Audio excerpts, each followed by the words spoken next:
하나님 말씀 사무엘상 6장 13절에서 16절까지 말씀만 보도록 하겠습니다. 13절에서 16절까지 말씀입니다. 우리 교독에서 읽도록 합니다. 저와 여러분들 한 절씩 합니다. 베스메스 사람들이 골짜기에서 밀을 베다가 눈을 들어 괴를 보고 그 본 것을 기뻐하더니 소리가 베스메스 사람 여호수아의 밭 큰 돌 있는 곳에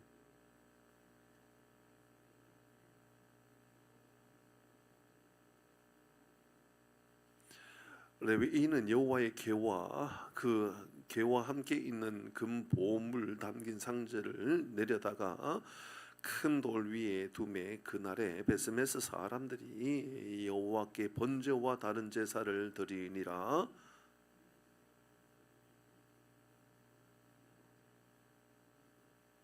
아멘. 여기까지만 보도록 하겠습니다. 다른 세대 다른 예배입니다. 하나님의 궤를 끌고 가던 암소 두 마리가 분명히 블레셋 사람들이 볼 때는 잘못된 길로 갈 것 같고 길을 가지 않을 것만 같고 이제 젖먹이는 암소인지라 그들이 가지 않을 것만 같다라고 생각했던 거지요. 젖먹이는 것도 그렇고 한 번도 멍에를 매본 일도 없고 그러니 당연히 이 암소가 베스메스로 갈 리가 없다라고 생각했지만 베스메스로 이 암소는 바르게 갔었다. 어제 그렇게 말씀을 나누었습니다.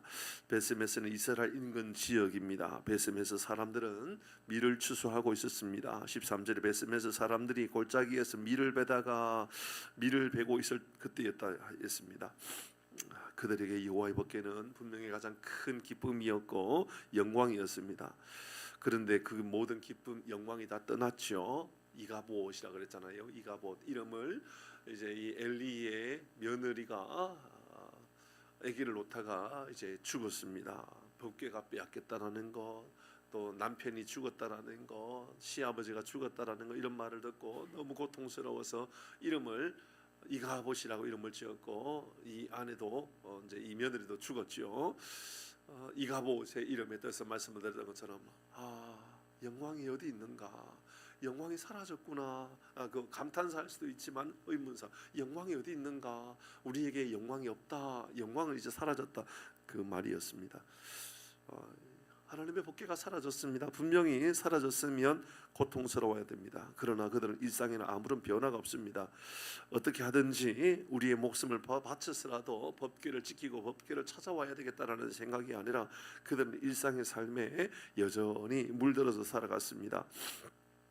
어제 말씀에 보니까 7개월 동안 블레셋 사람들에게 있었다고 그랬잖아요. 이 법궤가 7개월 동안 이스라엘 법궤가 빼앗겼지만 아무런 마음에 큰 변화도 없고 별로 안타까움도 없었던 겁니다. 어떻게 하든지 이 법궤를 지켜야 되는 것도 아니었고 법궤를 찾아와야 되겠다라는 것도 아니고 그 말을 가장 잘 표현한 것은 어쩌면 밀을 베고 있는 그 모습이 아닌가라는 생각도 해보게 됩니다.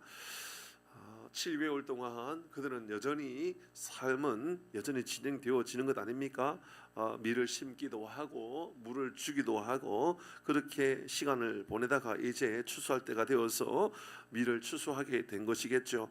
법궤를 잃어버려도 우리의 삶에는 아무런 변화가 없는 모습을 보게 됩니다. 바쁜 하루의 삶을 살아가다 보면 예배 그거 오늘 드려야만 되나? 내일도 예배가 되지 이런 생각을 할 수가 있습니다.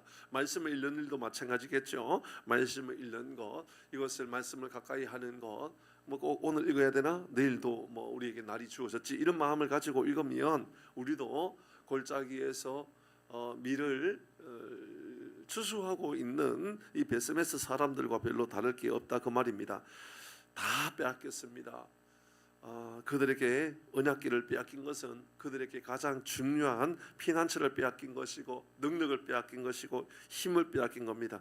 그러나 그런 의식이 아무것도 없는 겁니다. 하나님이 나와 함께 하신다는 것을 잃어버리고 살아갔지만 나에게는 일상에 아무런 변화도 없다라고 하는 것을 생각해 보면 이것은 그때나 지금이나 별로 다를 것이 하나도 없다라는 생각을 가지게 하는 말씀입니다. 예배를 잃어버렸고 말씀을 잃어버렸고 기도를 잃어버려도 우리 민족은 여전히 기도를 회복해야 되겠다, 말씀을 회복해야 되겠다, 은혜를 회복해야 되겠다라고 하는 생각을 잃어버리면 우리도 사실 아무것도 다를 것이 없는 그런 사람들입니다. 사랑하는 교회 여러분, 아무리 일상에 평안함이 있고 아무리 일상에 좋은 일이 많이 있달지라도 예배를 잃어버리고 있다면, 말씀을 가까이 하는 일을 잃어버리고 살아간다면 모든 것을 난 다 잃어버렸다라는 마음이 우리 마음 가운데 있기를 주의 이름으로 축복합니다. 그런 마음을 가져야 되는 거예요. 하나님, 내가 말씀을 잃어버렸습니다. 다 잃어버린 겁니다 라는 것이지요. 14절 말씀을 보겠습니다. 14절입니다. 그러니 그들이 다 잃어버렸으니 어떤 모습이 나타납니까? 14절 시작. 수레가 베세메스 사람 여호수아의 밭 큰 돌 있는 곳에 이르러 선지라 무리가 수리의 나무를 패고 그 암소들을 번제물로 여호와께 드렸다. 그것을 번제물로 드렸다라고 어제 살짝 말씀을 드렸는데요. 14절 말씀을 보니까 수리의 나무를 패고, 무리가 수리의 나무를 패고 그 암소들을 번제물로 여호와께 드렸다라고 이야기하고 있습니다. 참 신기합니다. 암소로 번제물을 드렸다. 이미 하나님께서 그들에게 말씀하셨던 말씀인데 말씀을 잃어버리니까 그 예배도 그냥 내가 하고 싶은 대로 하는 겁니다. 레위기 1장 3절의 말씀에 보면, 레위기 1장 3절의 말씀 같이 한번 읽어봅니다. 시작. 그 예물이 그의 번제이면 흠없는 무엇으로요? 수컷으로 회막문에서 여호와 앞에 기쁘게 받으시도록 그렇게 해라. 소로 번제를 드린다. 그러면 암소입니까? 수소입니까? 수소입니다. 근데 지금 오늘 14절의 말씀을 보니까 암소들로 번제를 드렸다라고 이야기하고 있습니다. 성경은 분명히 그들을 지적하고 있습니다. 이것이 15절에, 오늘 본문의 15절의 말씀에 보니까 뭐라고 기록하고 있느냐면, 레위인들이 여호와의 궤와 그 궤와 함께 있는 금 보물 담긴 상자를 내려다가 큰 돌 위에, 이제 이것은 오늘 저녁에 다시 말씀을 나눌 겁니다. 큰 돌 위 올려놓았습니다. 그날에 베스메스 사람들이 여호와께 번제와 뭘 드렸다 그래요? 다른 제사를 드렸다라고 이야기해요. 저는 이 말씀이 마음에 굉장히 큰 어떤 울림과 또 제 마음 안에 어떤 큰 작용들이 있는 그러한 말씀이었습니다. 다른 예배를 드렸습니다. 다른 예배로 하나님께 드렸다? 이것은 도대체 뭡니까? 잘 생각해 보면 암소를 드렸다라는 것, 그러니까 수소를 드리라고 했는데 암소를 드렸습니다. 하나님께서 이것을 다른 제사라고 이야기했습니다. 그러면 암소를 드렸다, 수소를 드려야 했는데 암소를 드렸다라고 하는 것은 하나님 중심입니까? 내 중심입니까? 내 중심인 거예요. 내가 드리고 싶은 대로 드린 거예요. 내가 환경이 되니까 내 기준이 되어서 내 기준으로 그냥 예배를 드리는 거예요. 그러니까 예배 기준이 난 거예요. 내 형편이 이만큼이니까 내가 이렇게 할 거라고, 내 형편이 이러니까 이렇게 할 거라고. 그러니까 하나님께서 이렇게 말씀하셨다와 상관없는 거예요. 그러니까 내가 할 수 있으면 내가 하는 거라고. 이 말씀을 꼭 우리가 코로나를 지나면서 우리가 영상으로 예배를 드렸던 그런 수많은 시간들을 기억하게 하는 장면입니다. 물론 우리가 새벽에 상황이 여의치 못하여서 출근을 해야 된다든지 아니면 좀 먼 거리에 있다든지 뭐 이런저런 이유로 인하여서 영상으로 예배를 드릴 수 있다라는 생각이 들기는 합니다. 그러나 여러분, 우리가 알고 있는 것처럼 영상의 예배가, 영상으로 들어지는 예배가 될 수도 있지만 예배가 안 되는 경우가 얼마나 많이 있습니까? 저도 제가 잘 생각해 봅니다. 여러분, 영상을 켜놓고 예를 들어서 집에서 예배를 드린다고 생각하면 영상을 앞에다 켜놓고 예배를 드려요. 그러면 그 예배가 예배 다음에 되는가? 잘 되지 않더라고요.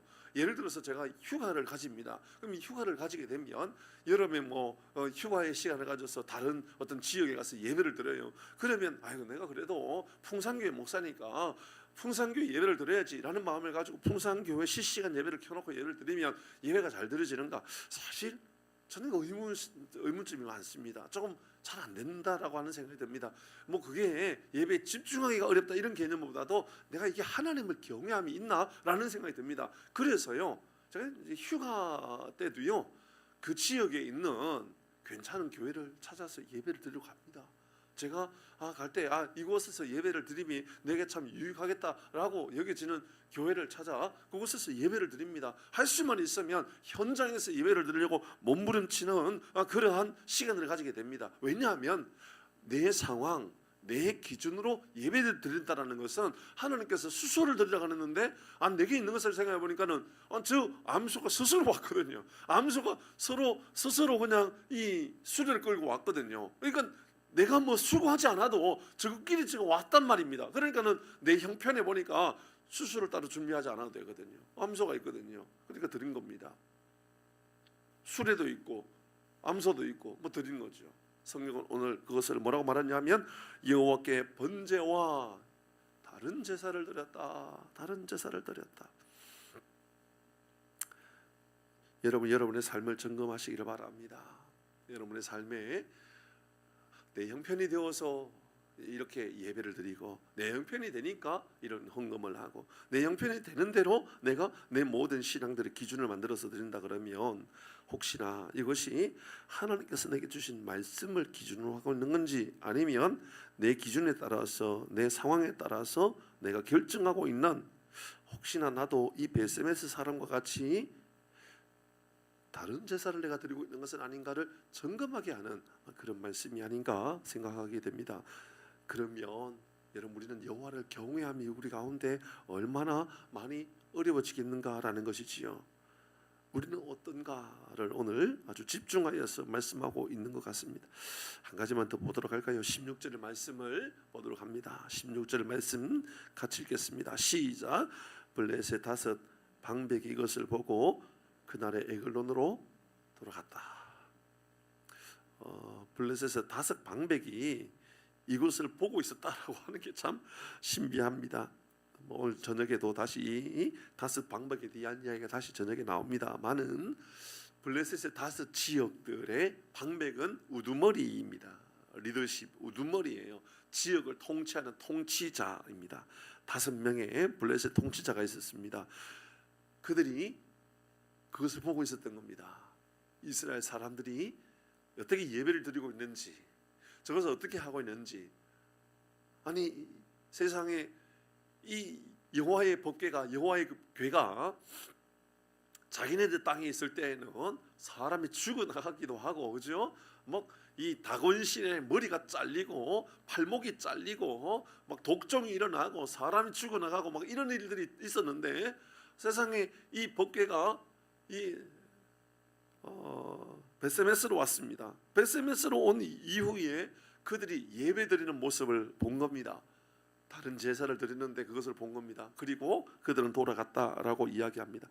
문장적으로 보면 전혀 문제가 없습니다. 아니 인간적으로 보면 그들은 패배를 인정하고 돌아가는 모습이니 어쩌면 정직하다라고 말할 수도 있고, 그들은 좀 통치자로서 그래도 지혜로운 선택을 한 것이 아닌가라는 생각을 가지게 됩니다.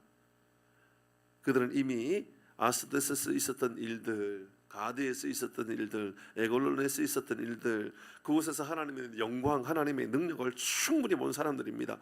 그런데 그들은 다곤신을 버리지 않습니다. 그들은 여전히 영적인 맹인인 겁니다. 여러분 신비하지 않습니까? 저는 이 장면을 보면서 정말 고민을 많이 하게 될 것 같다라는 생각이 들어요.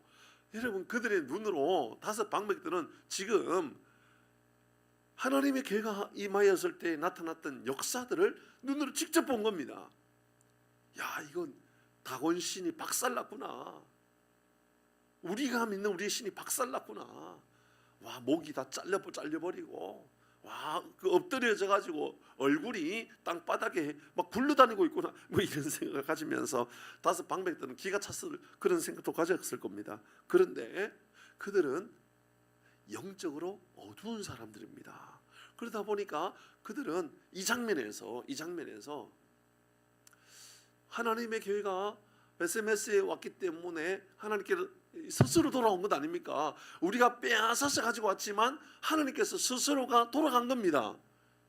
여기까지 봤음에도 불구하고 그들은 어떤 감흥도 없습니다. 어떤 변화도 없습니다. 그들은 어떤 영적인 안목이 열려지는 것도 없습니다. 저는 이 말씀을 보면서 바울은 예수님께서 자신에게 찾아오셨고 자신에게 은혜를 주셨다라는 것 때문에 바울은 하나님, 나는 복음의 회방자입니다. 저는 죄인 중에 괴수입니다. 저는 비박자입니다. 그렇게 말하면서 하나님 앞에 탄식하면서 나의 연약함을 고백했단 말입니다. 하나님의 능력, 하나님의 영광을 볼 때에 우리가 하게 되는 것은 나의 연약함과 나의 죄된 모습들을 보면서 내가 탄식하게 되더라, 그 말입니다.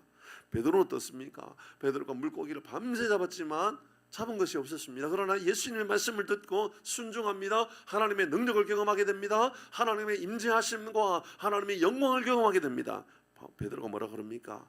하나님, 내가 죄인입니다. 나를 떠나주소서. 그 말은 나를 떠나주소서, 내가 당신과 함께 있기가 어렵습니다, 그 말입니까? 아닙니다. 하나님을 만나니 내가 죄인이라는 것을 알고 하나님을 믿는 것, 아니 예수님을 따라 살아가는 것 외에는 내가 소망 없다라는 것을 알게 되었습니다. 자, 제가 뭘 말씀드리려고 그러냐면, 블레셋 5 방백들은 그들의 삶의 패턴을 볼 때, 그들의 삶의 모습을 볼 때에는 전혀 문제가 없습니다. 패배를 인정하는 모습들, 그리고 그 5 방백들이 그들의 에글론으로 돌아가는 모습들은 전혀 문제가 없습니다. 그러나 그들의 영적인 눈이 열려 있는 사람이라면 회개하고 당장 다곤신을 버리자. 다곤신을 버리자. 우리 다곤신은 우리가 섬길 사람이 아니라 만군의 주가 되시는 우리 하나님, 우리 하나님, 진짜 하나님이 여기 있구나라는 마음을 가지고 블레셋이 완전히 변화되어지는 모습을 보게 되지 않을까. 사랑하는 교회 여러분, 이 말씀을 멀리 블레셋 사람들로 적용하지 말고 내게 주시는 하나님의 말씀으로 받아들인다 그러면, 사랑하는 교회 여러분, 우리의 영적인 안목이 열려짐으로 말미암아 하나님의 임재하심, 하나님 함께하심을 날마다 믿음으로 고백하고 살아가는 복이 우리 모두에게 있기를 주의 이름으로 축복합니다. 하나님 아버지, 은혜를 감사합니다. 영적으로 고난이 임하였음에도 아무런 변화가 없는 삶을 살아가는, 여전히 그냥 밀을 심고 밀을 재배하고 밀을 추수하고 하나님의 궤가 떠났음에도 불구하고, 하나님의 궤를 빼앗겼음에도 불구하고, 예배를 빼앗겼음에도 불구하고, 진정한 하나님 앞에 드려지는 예배의 삶을 다 빼앗겼음에도 불구하고 내 삶에는 아무런 변화와 아무런 통회하고 자복함이 없는 연약한 모습은 혹시나 우리의 모습이 아닌가 돌아봅니다. 하나님께서 우리에게 약속하셨고 우리에게 주셨던 말씀의 기준이 있음에도 불구하고, 그 기준은 이제 내 삶의 환경으로 바꾸어 버려서 내 형편이 이러하니, 내 상황이 이러하니, 내 형편에 따라서, 내 상황에 따라서 내가 예배하겠다. 혹시나 하나님, 이것이 어쩌면 하나님께서 수소를 드리라 했는데 하나님, 내게 있는 것은 암소니 암소가 스스로 굴러왔으니 내가 암소를 드리겠다. 이것이 혹시나 우리의 연약한 모습이 아닌가 돌아봅니다. 하나님, 우리를 불쌍히 여겨주시어서 다곤신을 섬기는 것처럼 우리도 섬기진 않는가 회개하는 마음으로 오늘 이 새벽에 우리가 주님 앞에 서게 하시고 5 방백과 같이 하나님의 영광을 경험했음에도 불구하고 회개하고 돌아서는 것이 아니라 에건으로 돌아가는, 여전히 블레셋 땅으로 돌아가는 그 모습은 혹시나 우리의 모습이 아닌가 다시 한 번 더 점검합니다. 은혜를 더하여 주시어서 주님과 함께 동행하는 삶을 살게 하시고, 내 기준이 아니라 말씀의 기준, 내 기준이 아니라 하나님의 은혜의 기준의 삶을 살아가는 우리 모든 교우들 되어서 언제나 우리에게 힘주시고 은혜 베풀어 주시는 주님과 함께하는 우리 모든 교우들 되게 하여 주시옵소서. 새벽에도 기도하며 하나님께로 나아가며 저녁에 또 많이 눈이 온 상황에서도 여전히 기도하며 은혜를 구하는 모든 교들마다 큰 능력으로 주관해 주시는 하나님을 경험하는 우리 모든 교들 되게 하여 주시옵소서. 이 나라를 새롭게 하여 주옵소서. 이 민족을 새롭게 하여 주옵소서. 우리 가정을 새롭게 하시고 우리 교회를 새롭게 하시고 우리 인격을 새롭게 하시고 주의 말씀이 기준되는 삶을 살아가는 우리 모든 교우들 되게 하여 주시옵소서. 예수님의 이름으로 기도 올리옵나이다. 아멘. 주기도